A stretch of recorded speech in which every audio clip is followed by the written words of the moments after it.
कहानी का नाम सूत भर का अंतर। लेखिका मालती जोशी।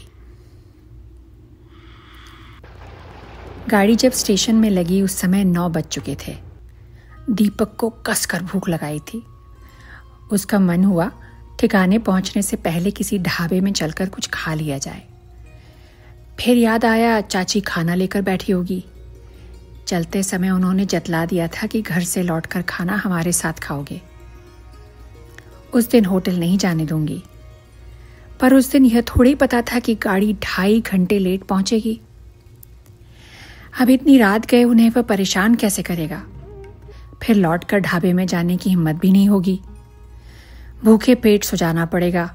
और अगर अभी खाने पीने में घंटा आधा घंटा बर्बाद करके घर पहुंचा और मालूम पड़ा कि लोग राह देख रहे हैं तो कितना खराब लगेगा। माँ हमेशा कहती है घर से खाली पेट और खाली हाथ कभी नहीं निकलना चाहिए। एक बार का चबेना तो साथ रख ही लेना चाहिए। लेकिन भाभी ने उतनी सुबह उठकर नाश्ता बना दिया था, यही बहुत था। इससे अधिक की आशा करना तो व्यर्थ ही था।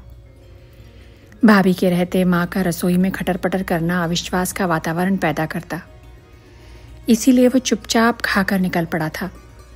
सबकी नज़र बचाकर माँ ने 10 का एक नोट पकड़ाकर उससे कहा था, बेटा रास्ते में कुछ खा लेना। वे 10 रुपए कब के हजम हो गए थे। वैसे उसने माँ को सांत्वना देते हुए कहा था, तुम अब मेरी चिंता छोड़ दो माँ, वहाँ मेरी एक और माँ बैठी है। वह तो मेरी छुट्टियों के दिन गिन रही होगी। अब खाने पीने की कोई समस्या नहीं है। मैं क्या चिंता करूंगी रे, चिंता करने वाला तो वो ऊपर बैठा है, माँ ने कहा था और अदृश्य चिंतावाहक को हाथ जोड़ दिए थे। एक बात तो माननी पड़ेगी कि पिछले साल भर से ऊपर वाला सचमुच उस पर मेहरबान है। उसने सोचा भी नहीं था कि उसे इस डिप्लोमा कोर्स में एडमिशन मिल जाएगा। डरते डरते ही पीईटी दी थी। वैसे पास होने की खुशी को भाभी ने चौपट कर डाला था। साफ कह दिया था कि जो कुछ पढ़ना है यहीं रहकर पढ़ो, बाहर भेजने की हमारी सामर्थ्य नहीं है। सौभाग्य से उन्हीं दिनों नाना जी ने संपत्ति का बंटवारा किया। माँ के हिस्से में जमीन का एक छोटा सा टुकड़ा आया था। माँ ने कह दिया, जमीन लेकर मैं क्या करूंगी, जो दाम बनते हो दे दीजिए। उन्हीं रुपयों से फिर एडमिशन फ़ी और आने जाने के किराए का जुगाड़ हो सका। ढंग के 4 जोड़ी कपड़े, नया जूता, एक मुनासिब सी सूटकेस और अल्लम गल्लम सामान खरीदा गया। शेष रकम को फिक्स में डालकर उसके ब्याज से खर्चों का प्रबंध कर दिया गया।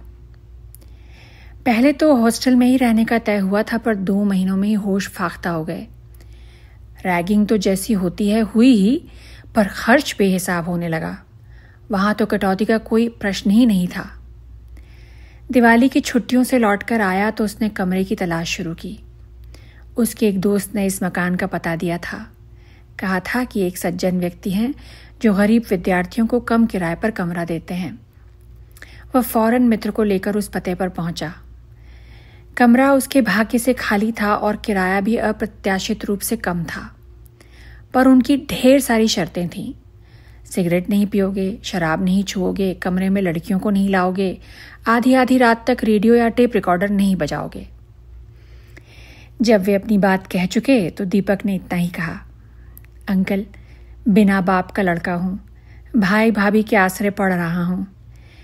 वे फीस के पैसे देते हैं और माँ खाने का खर्च उठा रही है। शराब और सिगरेट की गुंजाइश ही कहाँ है। मेरे पास न ट्रांजिस्टर है न टेप रिकॉर्डर। अगले 2-3 सालों तक आने की संभावना भी नहीं है। अब रहा लड़कियों का सवाल, तो मुझ जैसे फटीचर के पास कौन लड़की आएगी। उसकी साफ खोही और ईमानदारी से वे प्रसन्न हो गए। नहीं तो आजकल के लड़के घर की हालत चाहे खस्ता हो, पर डींग ऐसे हाँकेंगे कि बस। वे दीपक की पीठ थपथपा कर बोले, बस तो बात जम गई, फटाफट सामान लेकर आ जाओ। जिस दिन सामान लेकर पहुंचा, दरवाज़ा एक प्रौढ़ महिला ने खोला। आंटी जी वो कमरा, हमें आंटी फांटी कहने की जरूरत नहीं है। वह हतप्रभ रह गया। उसने तो सोचा था कि शहरों का यह चलन होगा। उसने गृहस्वामिनी को ध्यान से देखा। एकदम ठेठ किस्म की महिला थी। उसने नम्रता से पूछा, चाची कहूँ तो चलेगा? हाँ चलेगा, ठसक के साथ उत्तर आया। तभी अंकल बाहर निकले। अरे लड़का सामान लिए दरवाजे पर खड़ा है, उसे भीतर आने के लिए तो कहो। तुम वहां बैठे कौन सी मूरत कर रहे थे? पेंशनिया हो तो कम से कम दरवाजा तो देखा करो। हर बेर 100 काम खोटी करके हम ही को दौड़ना पड़त है। वे एक झमाके के साथ भीतर चली गई और दीपक का दिल बैठ गया। ऐसी तेज तर्रार औरत के साथ 24 घंटे गुजारा कैसे होगा? डर के मारे वह सुबह मुंह अंधेरे ही उठ बैठा। नहाकर निकला ही था कि गृह स्वामिनी से सामना हो गया। चाय पी? जी नहीं, अभी गुमटी पर जाकर पी लूंगा। इतनी सुबह तुम्हारे लिए कौन सी गुमटी खुली है? चलो भीतर। वे उसे जबरदस्ती रसोई में ले गईं और गर्मागर्म चाय का प्याला पकड़ा दिया। चाय पीते हुए उसने सोचा कि वह बेकार ही डर रहा था। ये तो बिल्कुल माँ जैसी है, बस अठनिया बिंदी भर का फर्क है। और पिछले साल भर में उसने यह बार बार अनुभव किया है कि ऊबड़ खाबड़ बोली वाली इस महिला का मन उतना कर्कश नहीं है, बल्कि उसके अंतस में तो ममता का एक स्रोत सा बहता रहता है। उसने ऑटो कर लिया था, फिर भी घर पहुंचते पहुंचते 9:30 बज ही गए। गनीमत थी कि वे लोग अभी तक सोए नहीं थे। गाड़ी लेट थी क्या? जी हाँ, 2.5 घंटे लेट थी। हम तो समझे कि अम्मा ने 1 दिन और रोक लिया होगा। अच्छा चलो, जल्दी से हाथ मुंह धो लो, तुम्हारी चाची तुम्हारा खाना लिए बैठी हैं। वह नहा कर निकला तो सचमुच उसकी थाली लगी हुई थी। वह कृतज्ञता से भर उठा। आप लोगों की दिवाली कैसी रही? उसने औपचारिकता निभाई। अरे अब हम लोग की क्या होली और दिवाली, सब एक सी रहती है। तुम अपनी सुनाओ। नहीं बबुआ, अब की हमारी दिवाली खूब अच्छी रही। अच्छा, तुम्हारे अंकल जी 300 रुपये हार गए। अरे अब उन 300 रुपये को कितने दिन रोगी? लेकिन आप रुपए हार कैसे गए? दीपक ने पूछा। अरे रात भर जुआ खेले हैं। अंकल आप जुआ खेलते हैं? बस दिवाली पर खेलते हैं बेटे, उस दिन कोई दोष नहीं होता ना। बल्कि हमारे बचपन में तो बड़े बुजुर्ग हमें खेलने के लिए रुपया ठन्नी देते थे कि जाओ बेटा अपना भाग्य आजमाओ। बुजुर्गन की करनी को अब हम भुगत रहे हैं। बताओ जे कोई अच्छी लत है? अरे पांडवन के राजपाट छिन गए थे। तुम तो पेंशनिया हो, ये टापरी छोड़ के तुम्हारे पास है का? क्यों, तुम हो तो महारानी। वैसे तुम्हें जो भी ले जाएगा दूसरे दिन वापस कर जाएगा। कहेगा ये आपदा आप ही रखो महाराज, हमारे बस की नहीं है। दीपक को वहाँ बैठने में अब संकोच होने लगा। उठते हुए बोला, मैं अब सोऊंगा अंकल। हाँ बेटे, सुबह के चले हो। अपनी थाली यथास्थान रखकर वह कमरे में चला गया। कमरा यद्यपि बरामदे में था, फिर भी उसे पति पत्नी की नोकझोंक सुनाई पड़ती रही। अब तो खैर उसे आदत हो गई है, पर पहले उसे बड़ी घबराहट होती थी। यह बात नहीं कि उसके यहाँ लड़ाई झगड़ा नहीं होता, हाँ, पर ऐसे फटाके नहीं फूटते। वहाँ तो शीत युद्ध चलता है। माँ और भाभी के बीच में भैया त्रिशंकु से टंगे रहते हैं। बच्चे भाभी के साथ होते हैं, माँ के पाले में दीपक होता है। और वह एकदम उदास हो गया। उसके बिना माँ अब बिल्कुल अकेली पड़ गई होगी। उसने माँ को कभी किसी से लड़ते हुए नहीं देखा। कभी कभी वह याद करने की कोशिश करता है। माँ की पापा के साथ मीठी झड़पें तो ज़रूर हुई होंगी, पर ठीक से कुछ याद नहीं पड़ता। कुल जमा 6 वर्ष का तो था जब पापा की मृत्यु हुई थी। उसे इतना भर याद है कि वह उसके जीवन का स्वर्ण काल था। अपने दोनों भाई बहनों के बाद लगभग 10 साल के अंतराल से वह घर में आया था, इसीलिए घर भर की आंख का तारा था। सब उसे हाथों में उठाए फिरते थे। पर अचानक पापा चल बसे और सब कुछ उलट पुलट हो गया। ममतामयी घरेलू माँ कर्मठ अध्यापिका में बदल गई। भैया भाई कम और अभिभावक ज़्यादा लगते। दीदी ने घर की कमान संभाल ली थी और यही सबसे बड़ा सुख था। उनकी ममता भरी छाँव में वह माँ की अनुपस्थिति भूल जाता था।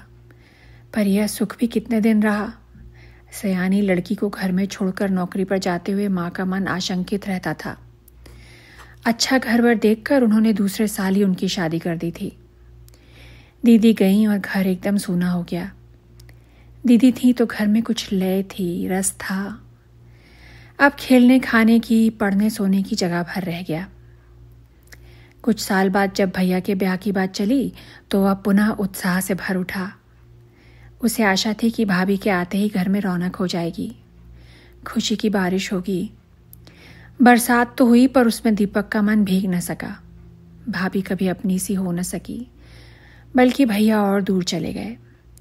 उन दोनों की अलग छोटी सी दुनिया बस गई। माँ और दीपक निर्वासित से बाहर टापते ही रह गए। इस निर्वासन ने बरसों बाद उसे माँ से फिर मिला दिया। पिछले दिनों घर और बाहर दोनों मोर्चों पर जूझते हुए माँ उससे बहुत दूर छिटक गई थी। फिर एक और नया पर्व प्रारंभ हुआ। कालांतर में घर की बगिया में 2 फूल खिले और आंगन किलकारियों से भर उठा। उन लोगों के साथ जैसे दीपक का अपना बचपन लौट आया। उन नन्हे नन्हे हाथों के पुलक भरे स्पर्श ने जीवन में फिर से रंगीनियां घोल दी। बच्चे अपने साथ खुशियों का अंबार लेकर आए थे, पर समस्याओं का ढेर लगा रहे थे। भाभी की नौकरी के साथ उनका सामंजस्य बैठ नहीं रहा था। रोज नई परेशानी सामने आ जाती। तब सबने मिलकर यह तय किया कि माँ अपनी नौकरी छोड़ दें। प्राइवेट स्कूल की नौकरी थी, जहाँ वेतन कम और काम ज्यादा था। एक समय था जब ये छोटी सी रकम भी उनके लिए नियामत थी। पापा की नामालूम सी पेंशन के सहारे घर चल नहीं सकता था, पर अब वैसी कोई बात नहीं थी। अतः लंबे सोच विचार के बाद माँ ने त्यागपत्र दे दिया, और यही शायद उनकी सबसे बड़ी भूल थी। एक तो वो बाहर की दुनिया से बिल्कुल कट गई, फिर नौकरी चाहे छोटी थी, उसके दम पर उन्हें घर में शासक का दर्जा प्राप्त था। खर्च की बागडोर भाभी के हाथों जाते ही उनकी हैसियत एक आया किसी होकर रह गई। दीपक देखता और तिल मिलाकर रह जाता। सोचता मेरा अपना घर होगा, घर जहां माँ का एक छत्र शासन होगा। उसी दिन के लिए तो वह इतनी जी तोड़ मेहनत कर रहा है। सुबह कॉलेज के लिए तैयार हो रहा था कि अंकल ने आकर कहा, तुम्हारी चाची तुम्हें बुला रही हैं। भीतर जाकर देखा तो दिवाली के पकवानों से पूरा थाल सजा हुआ था। लो बेटा, बड़ी मुश्किलन से तुम्हारे लिए सेंध के रखो है। तुम्हारे अंकल की चांडाल चौकड़ी के मारे घर में कुछ बचत है कबू? वह संकोच से भर उठा। ये लोग इतना ध्यान रखते हैं, और वह घर से खाली हाथ चला आया था। भाभी ने यह भी न सोचा कि लड़का दिवाली बाद वापस जा रहा है। पहले साल हॉस्टल में भी यूं ही पहुंच गया था तो 7 फलों ने नाक में दम कर दिया था। फिर बुरा सा मुंह बनाकर अपनी स्वर्गीय दादी को एक बार फिर स्वर्ग भेज दिया था। तब कहीं जान छूटी थी, पर इन लोगों के साथ तो ऐसा छल भी नहीं कर सकता। क्या भाभी कभी इन बातों को समझ पाएंगी? आशा तो नहीं है। मिठाई का डब्बा तो बहुत बड़ी चीज़ है। माँ चाहती है कि लड़का मीठा मुंह करके घर से निकले, पर हलवा सेकना तो दूर, भाभी कभी दही शक्कर की कटोरी भी नहीं पकड़ाती। फिर माँ ही सबकी नज़र बचाकर मिश्री की डली उसके मुंह में दे देती हैं। उसकी मिठास का वो आने वाले कितने ही दिनों तक महसूसता रहता है। क्या सोचने लगे बेटा, यह तो बहुत ज़्यादा है चाची। तो कमरे में रखे रहो, स्कूल से लौट के भूख लगी है तो खा लियो। थाली लेकर कमरे में आया तो देखा अंकल उसके बिस्तर पर बैठकर नोटों की गड्डियां बना रहे हैं। उन्होंने 20 की, 10 की, 5 की थप्पियां बनाई और उन्हें रबर बैंड से कस दिया। 1 और 2 के नोटों का एक बंडल बनाया। फिर सारा सामान करीने से प्लास्टिक के एक चपटे डिब्बे में रखकर किताबों की अलमारी में छिपा दिया। दीपक एक टक उन्हें देख रहा था। यह हमारा स्विस बैंक है बचुआ, वह मुस्कुराकर बोले। इस घर में यही सबसे निरापद स्थान है। यहां तुम्हारी चाची फटक नहीं सकती। अनपढ़ बीवी के भी बड़े फायदे हैं बरखुरदार। आप ये पैसे चाची से छुपा कर रखते हैं, नहीं रखें तो करें क्या? सारी पेंशन, सारा किराया तो वे झटक लेती हैं। मैं पान, तंबाकू, चाय पीने, पानी के लिए तरस कर रह जाता हूँ। कभी सिनेमा जाने का मन होता है, कभी दोस्तों के साथ खेलने की इच्छा होती है। अब इन सब के लिए रोज रोज कौन हाथ पसारे, और मांगने से भी क्या दे देंगी वो? इसीलिए मैं फसल पर कुछ रुपए इधर उधर कर लेता हूँ, कुछ ताश साथ दे जाते हैं। जानते हो, इस बार दिवाली पर 700 जीत कर लाया हूँ, और वे 300 जो हार गए थे वह तुम्हारी चाची के खाते पर हैं। अच्छा चलता हूँ, तुम्हें देर हो रही होगी। अभी होटल भी तो जाना होगा। सोचता हूँ ना जाऊं, ये जो इतना सारा है। ना बेटे, ये तो चबेना है, इससे कहीं पेट भरता है। जवान देह है तुम्हारी, दाल रोटी तो ज़रूर चाहिए। और चलते चलते वे एकदम रुक गए। सुनो, मैंने सुना पिछले महीने तुम्हारे रुपए नहीं आए थे, तो तुम 3 दिन होटल नहीं गए, ब्रेड पर गुजारा करते रहे। आपसे किसने कहा? किसी ने कहा हो, पर अगर यह सच है तो बहुत बुरी बात है बेटे। हमसे अंकल कहते हो और इतना दुराव रखते हो। अरे हम पे पैसे नहीं भी होते तो घर था, 2 रोटी तो खिला ही सकते थे। आइंदा याद रहे, कैसी भी ज़रूरत हो तुम हमसे कहोगे। हम यहाँ किस लिए हैं? अगर हमसे मांगने में संकोच हो तो हमारी बैंक से निकाल लिया करो। जब तुम पे पैसे आ जाएं, वापस डाल देना, समझे? उस स्नेह भरे उपालम के आश्वासन से वह भीतर तक भीग उठा। रात सोते समय उसकी नज़रें अलमारी पर टिक गईं। दीवार में बनी हुई 2 तल्ले की साधारण सी अलमारी थी, जिसमें आबनूसी पल्ले लगे हुए थे। उसे कमरा दिखाते हुए अंकल ने कहा था, बेटा तुम्हें अपनी किताबों के लिए कोई व्यवस्था करनी होगी। यह अलमारी में खाली नहीं कर सकता। इसमें मेरी प्रिय पुस्तकें हैं। घर में और कहीं मैं इन्हें रख नहीं सकता। किसी दिन रद्दी वाले की साइकिल पर सवार हो जाएंगी और मुझे पता भी नहीं चलेगा। दीपक के पास इतनी पुस्तकें थी ही कहाँ जो उन्हें रखने की चिंता होती। अंकल ने कहा, कभी मन हो तो तुम भी पढ़ लिया करो, अच्छी किताबें हैं। एक आध बार उसने अलमारी खोली भी थी, पर सब पुरानी किताबें थीं। चंद्रकांता संतति के कई भाग थे। प्रेमचंद के मानसरोवर का पूरा सेट था। प्रसाद की आंसू और कामायनी थे। एक किताब बिल्ले सुर बकरिया जैसे विचित्र नाम की थी। आचार्य चतुर्सेन शास्त्री की कुछ पुस्तकें थीं। कोर्स के बाहर कुछ पढ़ने का न तो कभी आदत रही न सुविधा, इसीलिए उन पुस्तकों से उसका मन नहीं लगा। उस अलमारी का आकर्षण उसी दिन समाप्त हो गया। आज वह अलमारी एक नए रूप में सामने खड़ी थी।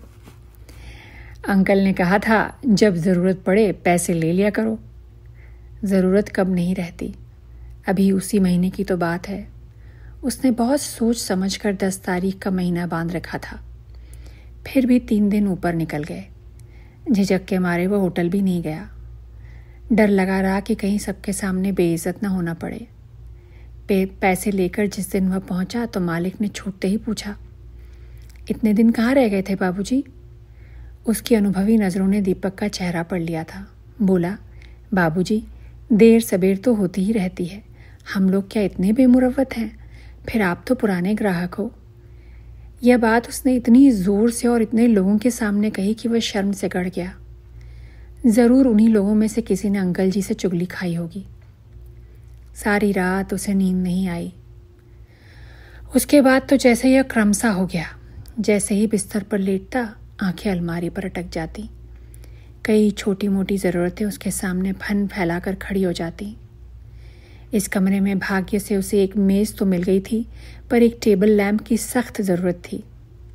भैया की शादी में 5 लैंप उपहार में आए थे, पर सब भाभी के चचेरे भाइयों में बढ़ गए। उन्हें याद भी न रहा कि घर में एक पढ़ने वाला देवर भी है। दाखिले के समय 4 जोड़ी कपड़े सिलवा लिए थे, वे अभी सलामत थे, पर स्वेटर एक ही रह गया था। राखी पर दीदी आई थी तो उनसे कहने का मन हुआ था, पर वे उसके लिए पैंट शर्ट का कपड़ा लेकर ही आई थी। तब स्वेटर के लिए और कैसे कहता। कपड़ा वह दर्जी के यहाँ डाल आया था कि दिवाली पर नई ड्रेस पहन लेगा। रसीद माँ के पास छोड़ आया था। दिवाली पर गया तो पता चला माँ दूसरे ही दिन कपड़ा उठा लाई थी। इतनी ज़्यादा सिलाई देने की उनकी सामर्थ्य नहीं थी। भाभी से मांगने की हिम्मत नहीं थी। वे तो पहले ही भरी बैठी थी कि देने के लिए तो बड़ा भाई है और लुटाने के लिए छोटा। दीदी भतीजों के लिए सिर्फ मिठाई और खिलौने लाई थी। इसी से यह आक्रोश था। वह कपड़ा अब भी संदूक की तलहटी में पड़ा है। एक ढंग का धूप का चश्मा उसे चाहिए। उसकी चप्पल जवाब दे रही है। वह धोबी से कपड़े नहीं धुलवा पाता। कभी सिनेमा जाने का मन हो तो 10 बार सोचना पड़ता है। जीवन की कितनी छोटी छोटी चीज़ों के लिए वह तरस तरस कर रह जाता, जबकि हाथ भर के फासले पर 1000 रुपए रखे हुए हैं। अंकल ने कहा भी है कि जब ज़रूरत हो तो ले लिया करना, पर क्या वह ले सकता है? माँ हमेशा कहती हैं, बिना बाप के बेटे हो तुम, भाई भाभी के राज में रहना है। नज़र नीची, ज़बान मीठी और हाथ साफ रखोगे तभी निभा हो पाएगा। माँ की ये सीख उसे कुछ करने भी नहीं देती थी और अलमारी का भूत उसके सिर से उतरता भी नहीं है। लगातार कई रातों तक वह सो नहीं पाया और उसका चेहरा इतना सा निकल आया। एक दिन अंकल ने पूछ ही लिया, बेटे तुम्हारी तबीयत तो ठीक है ना? जी कुछ हरारत सी लग रही है। उन्होंने फौरन माथा छूकर देखा। अरे तुम्हें तो सचमुच बुखार है, चलो कमरे में चलकर आराम करो, कॉलेज जाने की कोई ज़रूरत नहीं है। उन्होंने पत्नी को अदरक वाली चाय बनाने का आदेश दिया और खुद नुक्कड़ वाले डॉक्टर गुप्ता को लिवा लाए। उन्होंने जो जो दवाइयाँ लिख दी वे भी खुद जाकर ले आए। चाची पूरे समय बड़बड़ाती रही कि अकेले लड़कों को रखना इसीलिए तो खलता है, जिम्मेदारी आ जाती है, पर वे पूरी रात उसके सराहने बैठी रहीं। सुबह उसका बुखार उतर गया। चाची भी उठकर अपने रोज़ के कामकाज में लग गई। अंकल को अकेला पाकर उसने कहा, अंकल एक बात कहूँ? बोलो बेटे। आप ये रुपये यहाँ से उठा लीजिए। चिंता के मारे मैं रात भर सो नहीं पाता। कमरा मेरा बाहर का पड़ता है, कई बार दोस्त भी आ जाते हैं, कभी कुछ हो गया तो। तुम कौन से रुपयों की बात कर रहे हो? वे ही जो अलमारी में रखे हैं। तुम क्या सोचते हो वे अब तक वहीं पड़े हुए हैं? अरे भैया रुपयों के पाँव होते हैं, लक्ष्मी बड़ी चंचल होती है। और फिर तुम्हारी चाची तो CBI की नानी है, दूर से रुपया सूंघ लेती हैं। उसके मारे क्या कुछ बच पाता है? सच अंकल, उसने कहा और रात की एक लंबी सांस ली। पता नहीं कितने दिनों बाद उसे उस रात चैन की नींद आई। बुखार तो उसका 2-4 दिन में ठीक हो गया था, पर चाची ने उसे अगले 2-4 दिन तक होटल नहीं जाने दिया, घर पर ही पथ्य बनाकर खिलाया। दीपक बार बार सोचता, इन लोगों के स्नेह से वह क्या कभी उऋण हो पाएगा? 15-20 रोज बाद की बात है। वह कॉलेज से लौटा तो देखा अहाते में पीतल के बर्तनों का ढेर लगा है और उन पर कलई हो रही है। बरामदे में अपनी बुनाई लिए हुए चाची उन पर निगरानी कर रही हैं। अंकल धूप सेकते हुए अखबार पढ़ रहे हैं। ये क्या हो रहा है अंकल? इसे कहते हैं दिवाली के बाद दिवाला। नहीं, मेरा मतलब था अभी कोई फंक्शन वगैरह है क्या? अरे कल को तुम्हारी चाची की 13वीं में 1500 ब्राह्मण खिलाने पड़ेंगे ना, तो बर्तन तो चाहिए कि नहीं? दीपक सकपका गया और कलई वाला मूंछों में हंस रहा था। अरे तुम खिला चुके 1500, 13 बामन जिमा दीजिएगा तो मैं तर जाऊंगी। वैसे भगवान ने एक बड़ा अन्याय किया कि तुम्हें एक बेटा भी न दिया। दीपक सन्न रह गया। अपनी निसंतान पत्नी से कोई ऐसा क्रूर परिहास करता है? पर चाची ने जरा भी बुरा नहीं माना, तो नक्कर बोली, हाँ बेटा होता तो सारे बामन उसी के मुड़े पटक के तुम छुट्टी पा जाते। सो तो बात की बात है, पर बेटा होता तो बहू भी आती, और बहू आती तो ये सारा कबाड़ खाना ले जाती और बदले में स्टील के चमचमाते बर्तन ले आती। अरे मैं देखती कैसे ले जाती। उनकी वह आक्रामक मुद्रा देखकर दीपक को हंसी आ गई। अंकल, दुनिया की किसी बहू में इतना दम नहीं है कि चाची के बर्तनों को हाथ भी लगा ले, उसने कहा और कमरे में चला गया। पर कमरे में जाते ही वह उदास हो गया। उसे माँ की जगर मगर गृहस्थी याद आने लगी। पीतल के डिब्बों की कतार ही कतार हुआ करती थी और वह भी सदा चमचमाती हुई। पीतल और तांबे के बड़े बड़े कलश थे, बाल्टियाँ थीं, गागरें थीं। मजाल है जो किसी पर दाग भी पड़ा हो। पापा की मृत्यु के बाद गृहस्थी का रस चाहे सूख गया हो, उसके रखरखाव में फ़र्क नहीं आया था। पर भाभी ने आते ही एक एक बर्तन निकालना शुरू किया और उनकी रसोई स्टील के बर्तनों से झलर मलर करने लगी। हर बर्तन की रवानगी के समय माँ की आंखें छल चला आती। बड़े अरमानों से, बड़ी मेहनत से एक गृहस्थी जोड़ी थी मैंने। एक आध बार दबी जबान में उन्होंने कहा भी, दीपक के लिए कुछ तो रहने दो। तो भाभी बोली, दीपक को क्या हम कुछ देंगे नहीं माँ जी? और फिर वह आने वाली क्या खाली हाथ आएगी? आने वाली अपनी साथ गाड़ी भरकर सामान ले आए, क्या फ़र्क पड़ता है?